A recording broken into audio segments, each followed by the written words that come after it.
দিবে। আত্মীয় স্বজন মনে হয় আমাকে দূরে ফেলে দিবে না, আমাকে মনে হয় আত্মীয় স্বজন গুলা আমাকে কাছে রাইখা দিবে। যখন দেখা যায় না, কিছুক্ষণ পরে আত্মীয় স্বজনরা তাকে ঘর থেকে বাহির কইরা গোসল করার জন্য বাহিরে যখন নিয়ে যায়, তখন সে মনে মনে জুড়ে জুড়ে চিৎকার করে। ওই চিৎকারগুলা মানুষ এবং জিন জাতি ব্যতীত সমস্ত প্রাণীগুলা শুনতে পায়।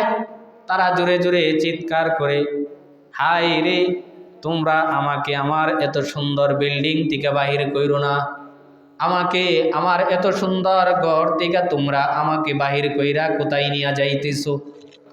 যদি বদকার হয়, তাকে যে সময় গোসল করার জন্য শোয়ানো হয়, হালকা গরম পানি তার শরীরের মধ্যে ঢালার পরে সে জুড়ে জুড়ে চিৎকার শুরু কইরা দেয়, এত গরম পানি কেনে রে আমার শরীরের মধ্যে ঢেলে দিতেছো? এত গরম পানি আমি সহ্য করতে পারতেছি না, তোমরা ঠান্ডা পানির ব্যবস্থা করো, আমার শরীরে আর সইছে না এমন গরম পানি। অথচ হালকা গরম তার শরীরের মধ্যে ঢেলে দেওয়া হয়। এই সময় সে জুড়ে জুড়ে চিৎকার করে, এত গরম পানি আমার কলিজা পর্যন্ত জ্বলে যাইতেছে, তোরা ওই পানি আমার শরীরে ঢালিস না। যেই সময় তার লাশটাকে দহন করার জন্য হালকাভাবে তার শরীরের মধ্যে ঘষা দেওয়া হয়, জুড়ে জুড়ে চিৎকার করে, এত জোরে জোরে কেন তোরা আমার শরীরে স্পর্শ করছস? কেন এত জোরে জোরে আমার শরীরে ঘষা দিতেছস? তোদের এই ঘষার ব্যথা আমি সহ্য করতে পারতেছি না, তোরা আরো হালকাভাবে আমার শরীরে ঘষা দেয়, আমার কলিজার মধ্যে আঘাত হইতেছে। কে রে আমার শরীরের মধ্যে এত জোরে জোরে আঘাত করতেছস? ওই আঘাতগুলা আমার সহ্য হইতেছে না। কিন্তু না, আসলে তাকে হালকাভাবে তাকে ঘষা দেওয়া হয়, কিন্তু সে জাহান্নামী হওয়ার কারণে, বদকার হওয়ার কারণে সে ওই কষ্টটা সহ্য করতে পারতেছে না। তাকে যেই সময় আবার কাফন দাফন করাইয়া মানুষগুলা জানাজা পড়ানোর জন্য ওই মসজিদের পালকির মধ্যে শোয়া দেয়, সে এই সময় জুড়ে জুড়ে চিৎকার করে, কিরে আমার আত্মীয় স্বজনেরা, কই রে আমার প্রাণের স্ত্রী, তুই আমাকে কিভাবে বিদায় দিয়ে দিতেছস? কে রে মা, কে রে আমার মেয়েরা, তোরা তো আমাকে খুব বাবা বইলা খুব মহব্বত করতে, বাবার হালকা একটু ব্যথা হইলে বাবা বাবা বইলা জুড়ে জুড়ে চিৎকার করতে, আজকে কোথায়? তোদের তো কোনো মহব্বত আমি দেখতেছি না, তোরা তো আমাকে একা বিদায় দিয়া দিতেছস। যখন তাকে জানাজা পড়ানোর জন্য মানুষের সামনে রাখা হয়, সে মনে মনে ধারণা করে, মনে হয় ওই মানুষগুলা আমাকে একা রাখবে না, তারা মনে হয় আমার সাথে সাথে থাকবে। কিন্তু দেখা যায় জানাজা শেষ করার পরে আবার যেই সময় তাকে কবরের মধ্যে রাখার জন্য 2-3 জন মানুষ কবরের মধ্যে নেমে যায়, ওই মুর্দা মনে মনে ভাবে, মনে হয় সবাই আমাকে চইলা যাইবে, কিন্তু ওই 3 জন মানুষ মনে হয় আমাকে রাইকা যাইবে না, তারা মনে হয় আমার সাথে কবরের মধ্যে থাকবে। কিন্তু দেখা যায় কবরের কাজ, তাকে যে সময় কবরের মধ্যে রাখা হয়, তখন 2 জন মানুষ লাফ দা উপরে উঠা যায়, একজন মানুষ তাকে তখনও সে জুড়ে জুড়ে চিৎকার করে, জুড়ে জুড়ে চিৎকার কইরা কইরা বলতে থাকে, কে রে, তোরা আমাকে একা পাইলা যাইস না, আমাকে একা রাইকা যাইস না, আমার প্রচন্ড ভয় হইতেছে।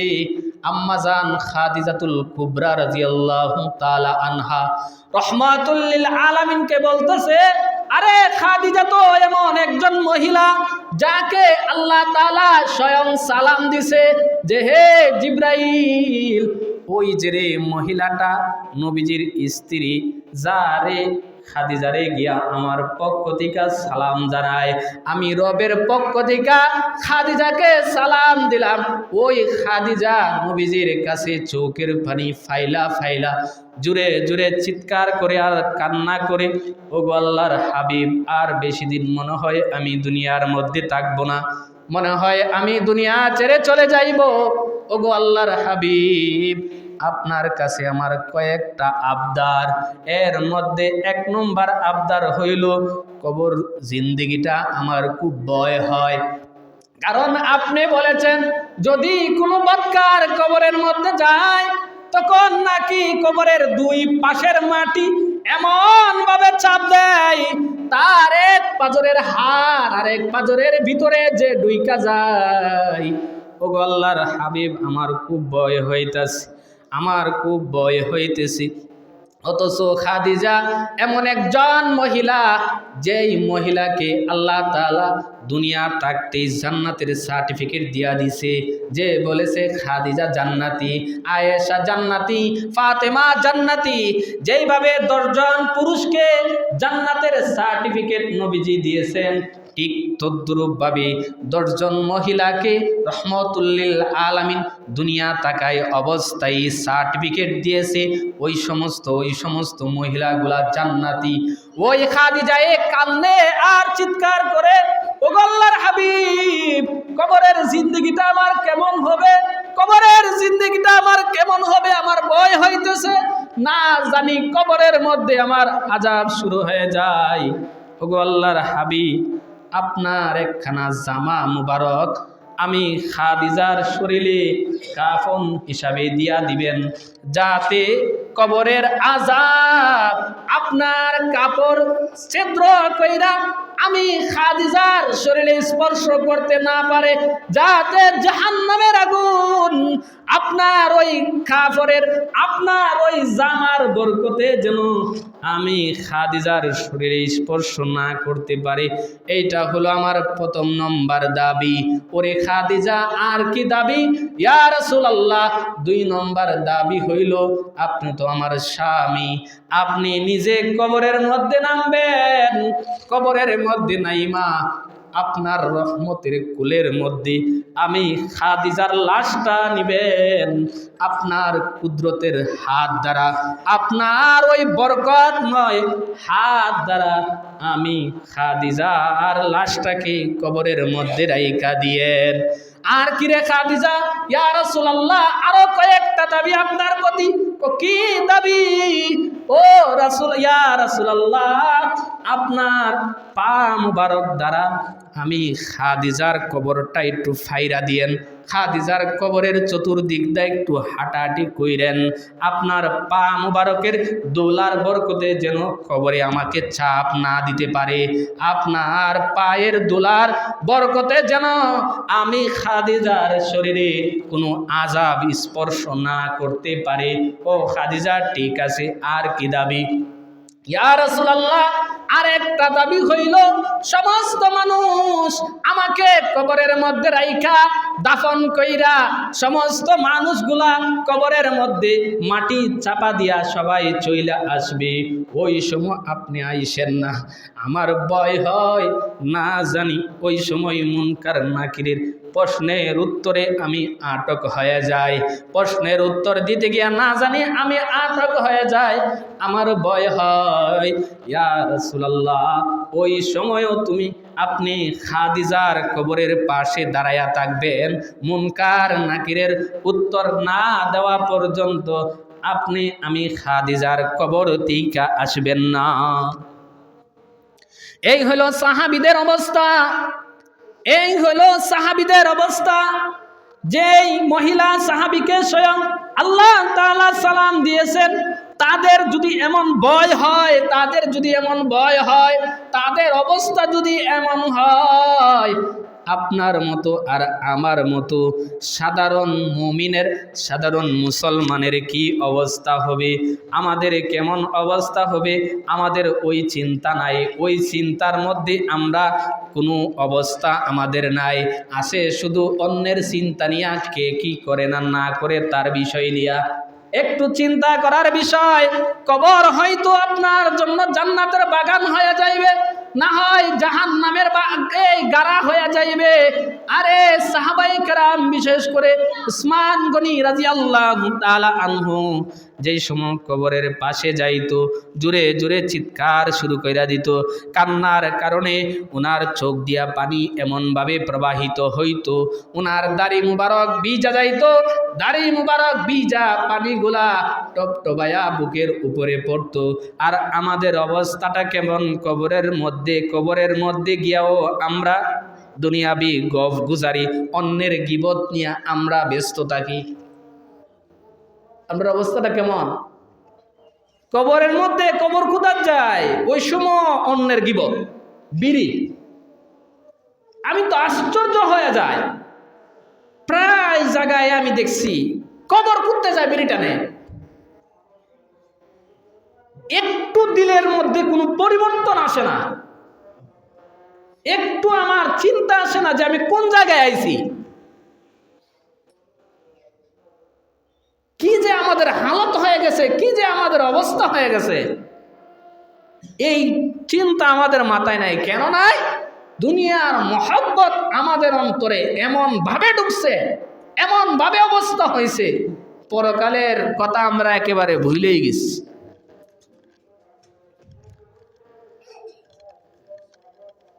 এই জন্য তিনটা বিষয়, এর মধ্যে একটা হইল তার সম্পদ মৃত্যুর সাথে সাথে তার সম্পদ তার থেকে আলাদা হয়ে যায়। 2 নম্বর, তার হইল আত্মীয় স্বজন এন্তেকালের সময় আস্তে আস্তে আপনা থেকে আলাদা হয়ে যাইবে। 3 নম্বর যেটা আমল, ওই আমলটা আপনার সাথে যাইবে। এই জন্য আমার পিসা হুজুর দামাত বরকাতুহুমার আব্বা বরুণার হুজুর রহমতুল্লাহি আলাইহি বেশি বেশি দোয়ার মধ্যে কানতেন আর বলতেন, মৌত সংকট কালো বড়ই নিদান,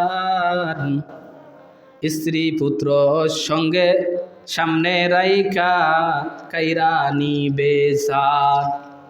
মৌত সংকট কালো বড়ই নিদান, স্ত্রী পুত্র সামনে তোয়া কাইরা নিবে সাথ।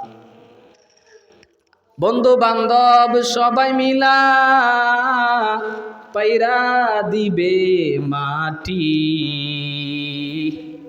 কফা ডোলা গাইয়া দিবে জিন্দেগির লাগি, কফা ডোলা গাইয়া দিবে জিন্দেগির লাগি।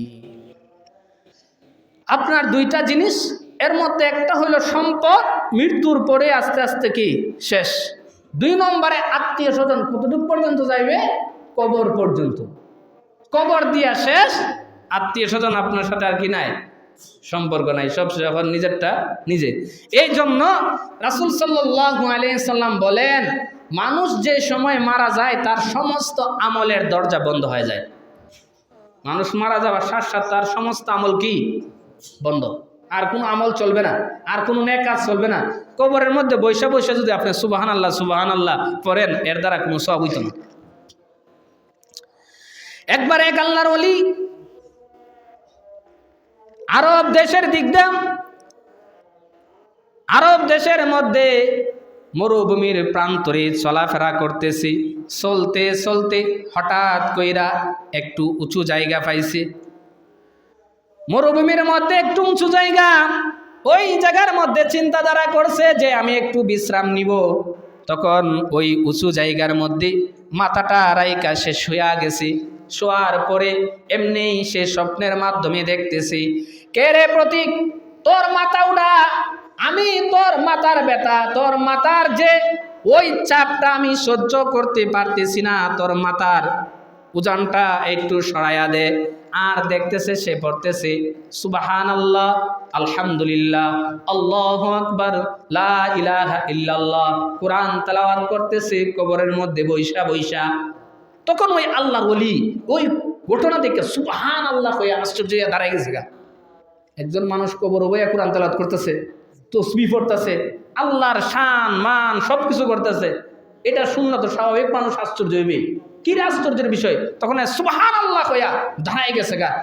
তখন ওই কবর থেকে আওয়াজ আসছে, এরে প্রতীক, কিসের জন্য তুই আমার প্রতি আশ্চর্য হইলে? ওই আল্লাহর ওলি ডাক দা বলতেছে, এরে আল্লাহর বান্দা, তুমি কতদিন যাবত ওই কবরের মধ্যে ওই অবস্থায় রয়েছো?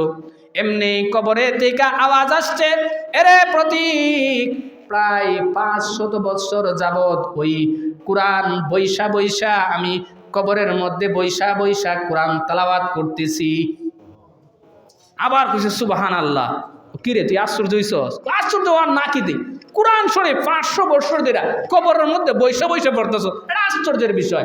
তুই কি আশ্চর্য হইছস? তোর ওই আমার ওই 500 বছরের আমল তুই নিয়ে যা, আর তোর জিন্দিগানি যে হন তো তুই জীবিত আছস, তোর ওই সুবহানাল্লাহর আমলটা আমারে দেন। বিষয়টা বুঝছেন? আমি দুনিয়া থেকে কইছি সুবহানাল্লাহ, আর উনি কবর বৈশা বৈশা 500 বছর কোরআন তেলাওয়াত করতেছে। হ্যাঁ বলতেছে কি, আমার 500 বছরের কোরআন তেলাওয়াত লেগে গিয়া, আর মাত্র তোর একবার সুবহানাল্লাহর যে সওয়াবটা এটা আমার দেলা। বিষয় প্রশ্ন আছে কি না? এখানে তো প্রশ্ন আছে, কি রে বুঝলাম না, এটা আবার কারণটা কি? আমার একবার সুবহানাল্লাহ নিতে কার তোর এত বছরের আমল দিলাইবে, কারণটা কি? আরে আমি 500 বছর নয়, 5000 বছরও যদি আমি কোরআন বয়া বয়া পড়ি, এক বিন্দু পরিমাণ এক নেক আমার দেওয়া হইতো না। কিন্তু তুমি যে দুনিয়ার তাইকাতে সুবহানাল্লাহ কইছো, আসমান আর জমিনের মধ্যস্থরে সব ভরপুর হয়ে গেছে নেকির দ্বারা। এরপরও সুবহানাল্লাহ কইতেন না? ওই আল্লাহর ওলি ডাক দা বলতেছে, কবরের মধ্যে বৈশা বৈশা এখানে আমলের জায়গা না, আমল করলেও কোনো ফায়দা হবে না, লাভ হবে না, যা আমল করার দুনিয়ার মধ্যে কইরা আসুক। কিন্তু রহমাতুল লিল আলামিন নবী করিম সাল্লাল্লাহু আলাইহি সাল্লাম বলেন, এ আমার উম্মতেরা, মানুষ মারা যাওয়ার পরে তার সমস্ত আমলগুলা বন্ধ হয়ে যায়, আমলের দরজা আর খোলা থাকে না, বন্ধ হয়ে যায়। তবে 3টা আমলের দরজা খোলা থাকে। কয়টা? 3টা। এর মধ্যে একটা হইল সদকায়ে জারিয়া। সদকায়ে জারিয়া, সদকায়ে জারিয়া বুঝেন? এই যে মসজিদ বানাইছেন, এটা কি সদকায়ে জারিয়া? মসজিদের মধ্যে একটা ইটের টাকা দিছেন, একটা ইট কিনা দিছেন, ওই ঈদের সোয়াব আপনি মারা যাওয়ার পরও কবরের মধ্যে আপনার সোয়াব কিয়ামত পর্যন্ত যতদিন মসজিদ থাকবে অতদিন আপনার আমলের মধ্যে যোগ হইতে থাকবে। সদকায়ে জারিয়ার ব্যাখ্যা যদি করি তা অনেক সময়ের দরকার। সদকায়ে জারিয়া খালি এটা না, একজন মানুষে আপনি একটা রাস্তা করে দিছেন, রাস্তার থেকে একটা কষ্টদায়ক বস্তু সরাই দিছেন, একটা পানি পান করার জন্য একটা ব্যবস্থা করে দিছেন, একটা মানুষ বসবে একটা গাছ লাগাই দিছেন, যে ওইটার মধ্যে আবার বিশেষ করে আপনারা বনগুলো আছে না, বন্ধের মধ্যে তার সেমা নাই, ছায়া নাই, গাছ থাকলে সবাই গিয়ে ওই ছায়ার তলে বৈশা পানি টুনি যা যা খাওয়ার খায়, ওই জিনিসটা আপনার জন্য সদকায়ে জারিয়া। দ্বিতীয়ত আপনি একটা ফল গাছ লাগাইছেন, নিয়ত করছেন, এই জন্য ওইটা বুখারী শরীফের হাদিস। আমাদের উস্তাদেরা বলতো যে গাছ লাগাইবি ঠিকই, ফল ফসলের গাছ খালি নিজে খাইবার লাগি লাগাইস না, নিজে খাইবার লাগে খালি লাগাইস না। গাছ একটা লাগাই দিস পাশে, রাস্তার পাশে, মানুষ আইব যাইব, খাইব, নিয়ত করিস যে এটা আমি সদকা, ওইটাও সদকায়ে জারিয়া। যত জিন্দিগি পর্যন্ত আপনার নাতি ফন্তি পিছনের যারা খাইব সব সোয়াব আপনি কবরের মধ্যে বইয়া বইয়া পাইবেন। 1 নম্বরে হলো সদকায়ে জারিয়া, 1 নম্বর সদকায়ে জারিয়া। 2 নম্বর হইল তুমি এমন একটা সন্তান বানাইছো যে সন্তানটা নিজে কোরআন শিক্ষা করছে, কোরআন তাকে শিক্ষা দিয়েছেন, তারপর ওই সন্তান আরেকটা মানুষকে কোরআন শিক্ষা দিতেছে। যেমন আমার উস্তাদ একজনে আমারে শিক্ষা দিছে, আমরা একজন ছিলাম না, কয়েক হাজার ছাত্র, একজন উস্তাদে শিখাইছে, এর মধ্যে আমি আবার কয়েক হাজার ছাত্র ছাত্রী শিক্ষা দিতেছি। প্রত্যেকটার সওয়াব আমার উস্তাদ আমার বাবা বৈশা বৈশা কবরের মধ্যে পাইতেছে। 2 নম্বরে নেককার সন্তান। 2 নম্বরে কি? নেককার সন্তান। এখন আমাদের সন্তানগুলা বিষয়গুলা বোঝার বিষয়। ইঞ্জিনিয়ার বানান সমস্যা নাই, ডাক্তার বানান সমস্যা নাই, কমপক্ষে তারে এমন সিস্টেমগুলা শিক্ষা দেন, কমপক্ষে যেন সে কোরআনটা শুদ্ধ করে পড়তে পারে, কমপক্ষে যেন কয়েকটা সূরা পড়া আপনার কবরের পাশে গিয়া দাঁড়াইয়া পেশাব না কইরা কমপক্ষে কি করতে পারে, দোয়া। উমা বিষয়টা বুঝছেন না? এখন আমাদের সন্তানগুলাকে কি শিক্ষা দিতেছি, কি শিক্ষা দিতেছি সন্তানগুলাদেরকে? এর জন্য মনে করেন না যে আপনারা ছাইরা দিব। কুল্লুকুম রাইন ওয়া কুল্লুকুম মাসউলুন আন রাইতিহি। প্রত্যেকটা মানুষের দায়িত্বশীল, আর তার দায়িত্ব সম্বন্ধে হাসরের ময়দানে জিজ্ঞেস করবে। আয়াতটা আমার মনে নাই, ওয়াকালু সাদাতানা, এইভাবে একটা যে তারা যে সময় হাসরের ময়দানে ফয়সালা হয়ে যাবে সন্তানগুলো জাহান্নামে, এর আমল ভালো না, জাহান্নামী, আমার ফয়সালা করেছে আল্লাহ, না করো, আমার ফয়সালা করেছে তুই জাহান্নামী। তখন আমি বলবো আল্লাহ দিবা তো ঠিক আছে, মানে আমার নেতা, আমার বড় বড় অর্থাৎ আমার মা বাবা এবং আমি যাদের অধীনে ছিলাম তাদেরকে আইনা দেব। কারণ কি? তারা আমাকে দ্বীনে ইসলাম শিক্ষা দেয় নাই।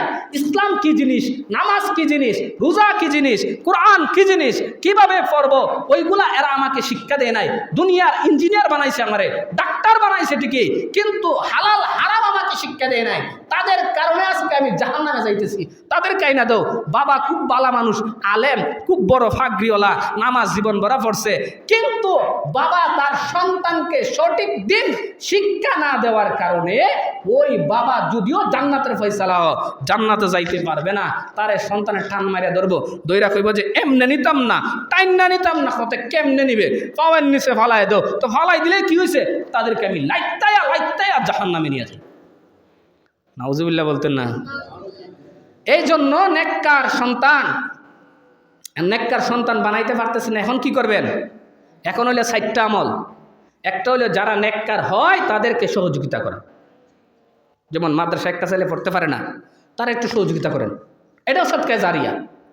একটু সহযোগিতা করেন, পারতেছেন না সমর্থন দেন, তাও পারতেছেন না, তাহলে আপনি একটা হলে আলেম হওয়া, তাও আমার সম্ভব না, আলেমের বাবা হওয়া তাও সম্ভব হয়েছে না। 3 নম্বরে তারে সহযোগিতা করা। কি করা? সহযোগিতা করা। 4 নম্বরে তাও পারতেছি না, টেকা নাই, গরিব মানুষ, তাও পারতেছি না। মুহিব্বান, তাদেরকে মহব্বত করনেওয়ালা হওয়া। আলেম যারা তাদেরকে মহব্বত করবেন, ভালো মানুষ যারা তাদেরকে মহব্বত করবেন। আল্লাহ নবী সাল্লাল্লাহু আলাইহি ওয়াসাল্লাম বলেন ওয়ালা তাকুনু খামিসান। 5 নম্বরে যায় না, 5 নম্বরে যায় না, 5 নম্বরে যায় না। আপনাদেরকে আমি আগেও বলতেছি, এখনো বলতেছি, ভবিষ্যতে বলবো, যে তরিকারই হোক, এটা আমার ব্যক্তিগত ব্যাপার, আপনারটা আপনার ব্যক্তিগত ব্যাপার, উনারটা উনার ব্যক্তিগত ব্যাপার, যার ব্যক্তিগত ব্যাপার। এই জন্য কোনো আলেম বিদ্বেষী আমরা হব না, যে তরিকার হোক। আমি যে একজনের তাহিরি, স্বাভাবিক অনেকে গালি মারি, কেউ তাহিরির সমান আমি হইছি নি। এত কোরআন শুদ্ধ করে পড়তে পারে, আমি পড়তে পারিনি। গালি মারি ইমুক ফিসাব, তারা যে গালি দিলেন হে তো শুদ্ধ করে কোরআন পড়তে পারে, আমি পড়তে পারিনি। কার বিরুদ্ধে আপনি কথা কইতেছেন? কার বিষয়ে আপনি আঙুল তুলতেছেন? হে তো সুন্দর তরিকায়, তার লেবাস আছে, আমার আসেনি। বিষয়টা বুঝাইতে পারতেছি না? তার তো সুন্দর তরিকায় লেবাস আছে, তার সুন্নত তরিকায় জিন্দেগি আছে, আমার আসেনি। আমি কার বিরুদ্ধে কথা বলতেছি? কার বিরুদ্ধে আমি আঙ্গুল তুলতেছি? এই জন্য সাবধান। আমাদের বিষয় হলো যেটা আমি বলতেছি, যে আমাদের 3টা আমল, এর মধ্যে 2টা 3টা জিনিস আমাদের সম্পর্ক